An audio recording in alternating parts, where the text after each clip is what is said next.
Welcome to NACo's County Countdown. I'm Mark Rattacco, NACo's Chief Government Affairs Officer, and this week we're doing something a little different. Today is our final County Countdown of 2023, and we want to highlight just a few of the top issues we'll be watching in 2024.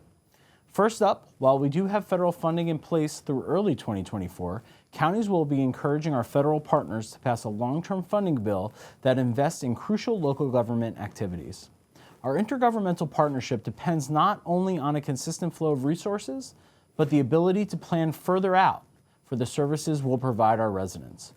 We'll look at specific programs like the Community Development Block Grant Program, the Home Investment Partnership Program. We'll look at permanent funding for the Affordable Connectivity Program and funding for the Help America Votes Act, along with many others. Second, followers of the County Countdown will remember that we were due for a Farm Bill reauthorization in 2023, which has now been extended to September 2024. This gives us additional time to advocate for county priorities, including funding for the rural development projects, Good Neighbor Authority, and funding for county-administered federal programs. Next, legislation at the intersection of mental and behavioral health and the justice system. At the close of 2022, we saw promising progress when the Medicaid inmate exclusion policy was reformed to provide Medicaid and Children's Health Insurance Program benefits for juveniles awaiting trial.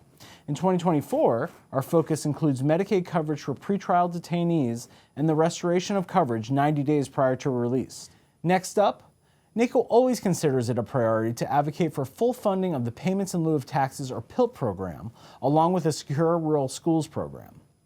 In 2024, we'll continue to advocate for long-term funding for these essential programs for rural and public lands counties. And finally, we'll be continuing to tell the county story of how direct county funding through the legislation like the American Rescue Plan Act, the Inflation Reduction Act, and the Bipartisan Infrastructure Law ensures that counties are the driver's seat when it comes to strengthening their communities.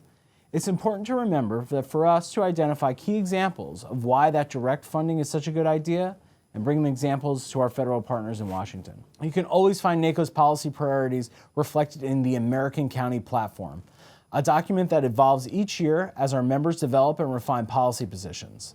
This coming February, consider getting involved and seeing our 10 policy steering committees in action, which you can do so by submitting an interim policy resolution, joining a committee, or attending a policy steering committee meeting during the upcoming NACo Legislative Conference, coming up February 10th through 13th.